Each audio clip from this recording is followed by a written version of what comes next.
वालेकुम। आपका सिंगर जुवेसनी राहत अफशा की ये शायरी है। राहत अफशा ने ये कौमी गीत बड़ी मोहब्बत से लिखा है। मैं आपको सायंता सुना रहा हूँ। मेरा देश है मेरा चमन पाकिस्तान, मेरा देश है मेरा चमन पाकिस्तान, मेरा मेरा हमारा वतन पाकिस्तान, मेरा मेरा हमारा वतन पाकिस्तान,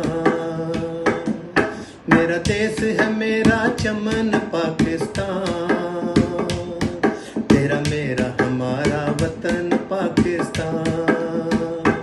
इस वतन के सिपाही तो छा जाते हैं, अपने दुश्मन से ऐसे वो टकराते हैं, मुस्कुराते हुए देते हैं अपनी जान।